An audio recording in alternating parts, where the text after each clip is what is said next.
যদি কোনো বান্দা আল্লাহর সঙ্গে কথা বলতে চায় সেজন্য আল্লাহর কোরআন তেলাওয়াত করে। কুরআনুল কারীমকে কালামুল্লাহ বলা হয়। জোরে বলেন কি বলা হয়? কালামুল্লাহ মানে আল্লাহর সঙ্গে কথা বলা। যদি কোনো বান্দা আল্লাহর সঙ্গে কথা বলতে চায় সেজন্য আল্লাহর কোরআন তেলাওয়াত করে। জোরে করুন মারহাবা। কুরআনুল কারীমের তেলাওয়াত। কোরআন হলো আমার আপনার জীবনের গাইডলাইন। জোরে বলেন ঠিক কিনা? কোরআন সুন্নাহ মোতাবেক জীবন যাপন করতে হবে। মানব জাতির এমন কোন সমস্যার সমাধান নাই যেটা আল্লাহ তাআলা 30 পারা কোরআনের মধ্যে দেন নাই। ইমামে আসিম রাহমাতুল্লাহ আলাইহির ঘটনা বলে আমি তাফসিরে ঢুকবো। ইমামে আসিম রাহমাতুল্লাহ আলাইহি জগৎ বিখ্যাত একজন ইমাম ছিলেন, জামানার কুতুব ছিলেন, অনেক বড় একজন মুস্তাজাবুদ দাওয়া। এই ইমাম আসিম রাহমাতুল্লাহি আলাইহি যখন কুরআনুল কারীমের তেলাওয়াত করতেন তখন তার জবান দিয়ে মিশক আম্বরের সুঘ্রাণ বের হইতো। আওয়াজ থেকে সুবহানাল্লাহ। কথা বলতে পারেন কে কে? হাত তুলেন দেখি। মাশাআল্লাহ, হাত নাড়া দেন। আল্লাহ কবুল করেন, আমিন বলেন। যাদের জবান আছে সুবহানাল্লাহ আসতে বললে হবে। জোরে কোন সুবহানাল্লাহ। আল্লাহু আকবার, নারে তাকবীর। মাশাআল্লাহ। আল্লাহর দেওয়া জবান দিয়া আল্লাহর নাম নেবেন, কোনো লস নাই, নেকি হবে। জোরে বলেন ঠিক কিনা? ইমাম আসিম রাহমাতুল্লাহি আলাইহি যখন কুরআনুল কারীমের তেলাওয়াত করতেন তখন তার জবান দিয়া মিশক আম্বরের সুঘ্রাণ বের হইতো। একদিন তার ছাত্ররা প্রশ্ন করে, হুজুর আপনি যে কুরআনুল কারীমের তেলাওয়াত করেন, তেলাওয়াতের সময় আপনার জবান দিয়ে মিশক আম্বরের ঘ্রাণ বের হয়, ঘটনা কি, কারণটা কি? ইমাম আসিম রাহমাতুল্লাহি আলাইহি ডাক দিয়ে বললেন, হে আমার ছাত্র ভাইরা শুনো, আমি ইমাম আসিম রাহমাতুল্লাহি আলাইহি 2 রাকাত নামাজের মধ্যে 30 পারা কুরআনুল কারীমকে খতম করেছি। সুবহানাল্লাহ। কত বড় বুজুর্গ আল্লাহওয়ালা। 2 রাকাত নামাজে 30 পারা কোরআন খতম। হে মুমিন মুসলমান, আমার ছোট্ট সোনার বাংলাদেশ অসংখ্য হাফিজে কোরআন আছে না নাই? জোরে বলেন। এদেশের সুনাম সুখ্যাতি দুনিয়ার কোনো তন্ত্র মন্ত্র দিয়া হয় নাই। এদেশের সুনাম বহির বিশ্বে বেড়েছে আল্লাহর কোরআন দিয়া। জোরে বলেন ঠিক কিনা? বাংলার ছোট্ট গরিব মায়ের সন্তান, ছোট্ট সন্তান 30 পারা কোরআনের হাফেজ, আন্তর্জাতিক হাফেজ চ্যাম্পিয়ন হয়েছে, কয়েকবার পুরস্কার পেয়েছে আমার ছোট্ট বাংলাদেশ। জোরে বলেন ঠিক কিনা? আল্লাহ রাব্বুল আলামিন 7 বছর 8 বছরের একটা ছোট্ট বালকের সিনার মধ্যে আল্লাহ তাআলা তার সিনাটাকে লৌহে মাহফুজ বানায়া আল্লাহ তাআলা কুরআনুল কারীমকে হেফাজত করেছে। সুবহানাল্লাহ। ইন্না নাহনু নাযালনা যিকরা ওয়া ইন্না লাহু লাহাফিযুন।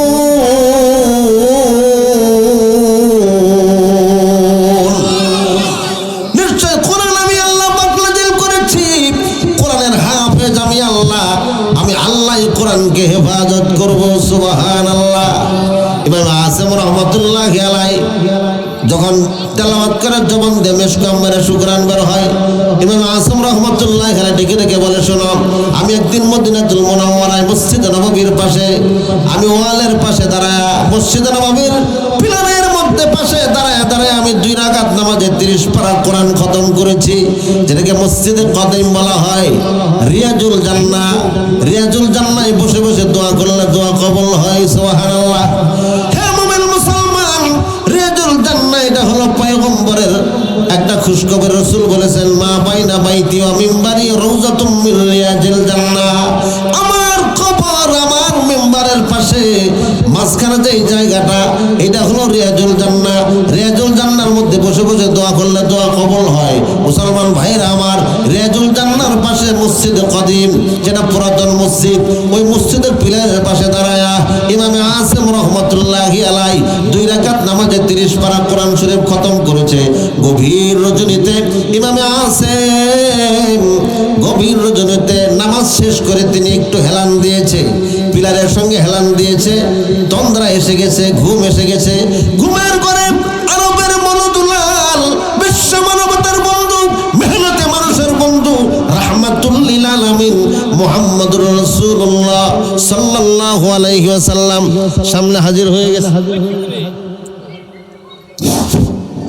আল্লাহর পয়গম্বর রাহমাতুল লিল আলামিন সামনে হাজির হয়ে গেছে। জোরে কোন সুবহানাল্লাহ। ডাক দিয়ে বলেন, আসেন কোরআন তেলাওয়াত করো। তোমার তেলাওয়াত শুনে আমার তৃপ্তি মিটে নাই। ইমামে আসেম রাহমাতুল্লাহ আলাইহি বলে, আমি কোরআনুল কারীমের তেলাওয়াত করতে শুরু করেছি। লম্বা তেলাওয়াত করলাম, লম্বা তেলাওয়াত করতে করতে আমি বন্ধ করে ফেলেছি। বিশ্বনবী ডাক দিয়ে বললেন, আসেন আমার তেলাওয়াত শুনে তৃপ্তি মিটে নাই, আরো তেলাওয়াত করো। আল্লাহর পয়গম্বর একথা বলার পরে তিনি আরো তেলাওয়াত করলেন। এক পর্যায়ে ইমামে আসেমের ঠোঁটের মধ্যে আল্লাহর পয়গম্বর চুম্বন করেছে। জোরে করে আল্লাহু আকবার। ইমাম আসেম রাহমাতুল্লাহ আলাইহি বলেন, এমনি টাইমে আমার ঘুম ভেঙে গেছে। ঘুম থেকে জাগ্রত হয়ে দেখি পুরা মসজিদে নববী মিশক আম্বরের সুঘ্রাণে সুভাষিত হয়ে গেছে। আল্লাহু আকবার। ইমাম আসেম রাহমাতুল্লাহ আলাইহি বলেন, তারপর থেকে আমি যতদিন কোরআন তেলাওয়াত করেছি, যতবার কোরআনুল কারীমের তেলাওয়াত করেছি, আমার জবান দিয়ে মিশক আম্বরের সুঘ্রাণ বের হয়। কোরআনুল কারীম শ্রেষ্ঠ গ্রন্থ আল কোরআন। আজকে থেকে আমরা পড়ব তো ইনশাআল্লাহ। আল্লাহ কবুল করেন, আমিন বলেন। কারণ কোরআনের কাছে এসে কত মানুষ হেদায়েত হয়েছে। ওমর ইবনুল খাত্তাবের মতো ব্যক্তি, যিনি আল্লাহর পয়গম্বরের মাথা কল্যাণের জন্য রওনা হয়েছিল, তিনি কোরআনুল কারীমের তালিমের কারণে আল্লাহ পাক তাকে হেদায়েতের দৌলত দান করেছে। সুবহানাল্লাহ। এজন্য মুসলমান ভাইরা, কোরআনুল কারীম শ্রেষ্ঠ গ্রন্থ আল কোরআন। সূরাতুল বুরুজ অত্যন্ত গুরুত্বপূর্ণ একটা সূরা। এটা মক্কায় অবতীর্ণ হয়েছে। আল্লাহ তাআলা বলেন, ওয়াস-সামাই যাতিল বুরুজ ওয়াল ইয়াউমিল মাউউদ ওয়া শাহিদিন ওয়া মাশহুদ কুতিলা আসহাবুল উখদুদিন নারি যাতিল ওয়াকুদ। ওয়াস-সামাই যাতিল বুরুজ, নক্ষত্র বিশিষ্ট আসমানের কসম, নক্ষত্র বিশিষ্ট আসমানের কসম। প্রথম আসমানটাকে আল্লাহ তাআলা তারকা দিয়ে সাজাইছে। কি দিয়া? কোটি কোটি কোটি কোটি তারকা আল্লাহ তাআলা প্রথম আসমানের মধ্যে বিদ্যমান রেখেছেন। আল্লাহ তাআলা বলেন, ওয়ালাকাদ যায়্যানাস সামাআদ দুনিয়া বিজিনাতিল কাওয়াকিব। প্রথম আসমানটাকে আমি আল্লাহ তাআলা নক্ষত্র আর তারকা দিয়ে সুসজ্জিত করেছি। এরকম দ্বিতীয়, তৃতীয়, চতুর্থ, পঞ্চম, ষষ্ঠ, সপ্তম আসমান, জুড়ে বলুন কে বানাইছে? আল্লাহ তাআলা বানাইছে। সাত আসমান, সাত জমিন, চন্দ্র, সূর্য, লৌহ, কলম, এগুলো সব আল্লাহ রাব্বুল আলামিন সৃষ্টি করেছে। তো আল্লাহ তাআলা প্রথম আসমানের কসম খেয়েছে। প্রথম আসমানের দূরত্ব কতটুকু? প্রথম আসমানটা কি এই যে কাছেই নাকি? জুড়ে বলেন। জমিন থেকে আসমানের দূরত্ব কত? 500 বছরের রাস্তা। কত বছরের রাস্তা? 500 বছরের রাস্তা। শুধু বাংলাদেশের মাথার উপরে নীল আকাশ এরকম নয়। আমার পার্শ্ববর্তী দেশ ভারত, তার মাথার উপরেও নীল আকাশ আছে না নাই? জুড়ে বলেন। পাকিস্তানের মাথার উপরেও নীল আকাশ, নেপাল আর ভুটানের মাথার উপরেও নীল আকাশ আছে না নাই? মদিনাতুল মুনাওয়ারা, মক্কাতুল মুকাররমা, পুরা মক্কা মদিনা, তার মাথার উপরেও নীল আকাশ। কোথাও কোনো বিশৃঙ্খলা নেই। আপনার মালয়েশিয়া, সিঙ্গাপুর, তার মাথার উপরেও নীল আকাশ। আমেরিকার মধ্যে বহুত বড় বড় সিটি আছে। New York city, Chicago city, Tennessee, Manhattan, Boston, Washington, তার মাথার উপরেও নীল আকাশ। হলুদ রঙের ককেশিয়ান রাশিয়াবাসীর দেশ তাশকর, বস্কর, উজবেকিস্তান, কিরগিজস্তান, তার মাথার উপরেও নীল আকাশ। আটলান্টিক মহাসাগরের উত্তুঙ্গ উর্মিমালা, তার মাথার উপরেও নীল আকাশ। প্রশান্ত মহাসাগরের শান্ত ঢেউমালা, তার মাথার উপরেও নীল আকাশ। আলপস পর্বতমালার মাথার উপরে নীল আকাশ। আন্ড্রেস পর্বতমালার মাথার উপরেও নীল আকাশ। গোটা দিগন্ত জুড়ে ছড়ায় ছিটে আছে নীল আকাশ। কোথাও কোনো বিশৃঙ্খলা নেই। নিখুঁত নিশ্চিন্দ্র ঝুলে রাখছে। জুড়ে বলুন কে? জবান খুলে বলুন কে ঝুলে রাখছে? আল্লাহ রাব্বুল আলামিন। কোথাও কি কোনো খুঁটি আছে? আল্লাহ বলেন বিগাইরি আমাদিন তারাউনাহা, দেখো কোথাও কোনো খুঁটি আছে কিনা। বিশাল বড় আসমানটাকে আল্লাহ তাআলা শূন্যে ঝুলিয়ে রেখেছেন। তিনি হলেন আমার রব আল্লাহ সুবহানাহু ওয়া তাআলা। আল্লাহু আকবার বলেন। এই প্রথম আসমানের ভিতরে নক্ষত্র তারকারা যে রয়েছে, আল্লাহ পাক প্রথম আসমানের কসম খেয়েছেন ওয়াসসামাই যাতিল বুরুজ, নক্ষত্র বিশিষ্ট আসমানের কসম। 2 নম্বর কসম আল্লাহ তাআলা কেন খেলেন? কসম কেন খায়? হে মুসলমান ভাই, কসম খেয়ে একটা কথা বললে মানুষ বিশ্বাস করে, জোরে বলেন ঠিক কি ঠিক না? আল্লাহ তাআলা মানুষ বানাইছে, মানুষের অভ্যাস আদত সম্পর্কে আল্লাহ পাকের ইলম আছে না নাই? واليوم الموعود,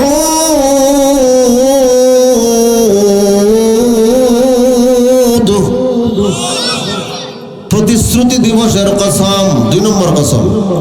প্রতিশ্রুতি দিবস কোন দিনকে বোঝানো হয়েছে? এখানে প্রতিশ্রুতি দিবস মানে কিয়ামতের দিনকে বোঝানো হয়েছে। কিয়ামতের দিনের কসম। কিয়ামত আসবে কি আসবে না জোরে বলেন।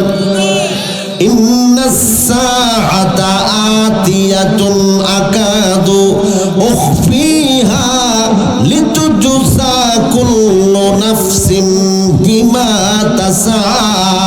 আল্লাহু আকবার। নিশ্চয় কিয়ামত আলাওয়ালা, কিয়ামত আসবে, এতে কোনো সন্দেহ নাই। কিয়ামত একদিন আসবে। কিয়ামত হলো 2 প্রকার। একটা হলো ব্যক্তিগত কিয়ামত। কিরে ভাই তোমার ভাই কিরকম কেন? একটা হলো ব্যক্তিগত কিয়ামত, আরেকটা হলো সমষ্টিগত কিয়ামত। কিয়ামত আসবে। এক সাহাবী বিশ্বনবী মানবতার বন্ধু মুহাম্মদুর রাসূলুল্লাহ সাল্লাল্লাহু আলাইহি ওয়াসাল্লামের সামনে এসে ডাক দিয়ে বললেন মাতা তাকুমুস সাআহ, ও আল্লাহর পয়গম্বর কিয়ামত কোন দিন সংঘটিত হবে? আল্লাহর পয়গম্বর বললেন মাল মাসউলু আনহা বিআলামা মিনাস সাইলি, যিনি প্রশ্ন করেছেন তিনি যেমন জানেন না কিয়ামত কোন দিন সংঘটিত হবে, যাকে প্রশ্ন করা হয়েছে তিনিও জানেন না কিয়ামত কোন দিন হবে। মানে কিয়ামত হবে এতে কোনো সন্দেহ নাই। এজন্য মুসলমান ভাইরা, কিয়ামত আসবে। ওয়াল ইয়াউমিল মাউউদ, কিয়ামতের দিনের কসম। কিয়ামত কোন দিন হবে? যেদিন চন্দ্র সূর্য নক্ষত্র ভেঙে টুকরা টুকরা হয়ে যাবে। ইদা শামসু কুবিরাত, সূর্য আলোহীন হয়ে যাবে। ওয়া ইদান নুজুমু কাদারাত, নক্ষত্র মলিন হয়ে যাবে। ওয়া ইদাল বিহারু ফুজ্জিরাত, সমুদ্রকে উত্তাল করে তোলা হবে। ওয়া ইদান নুফুসু যুবিজাত, আত্মাসমূহকে যুগল করা হবে। হে মুসলমান ভাইরা আমার, কিয়ামত অবশ্যই আসবে। ইসরাফিল আলাইহিস সালাতু ওয়াস সালাম, ইসরাফিল আলাইহিস সালাতু ওয়াস সালাম বাঁশি বাজায় দিবে। ইসরাফিলের বাঁশি বাজানোর সঙ্গে সঙ্গে কিয়ামত কায়েম হয়ে যাবে। হে মুসলমান ভাইরা, পর্দার অন্তরালের মা গভীর মনোযোগ দিয়ে শুনেন। যখন ইসরাফিল আলাইহিস সালাম বাঁশি বাজায় দিবে, ওই দিনটা হবে জুমার দিন, শুক্রবার। শুক্রবার আসরের নামাজের পর ইসরাফিল আলাইহিস সালাম সিংহের মধ্যে ফুৎকার দিবে। আওয়াজ, বিকট আওয়াজ, বিকট আওয়াজ।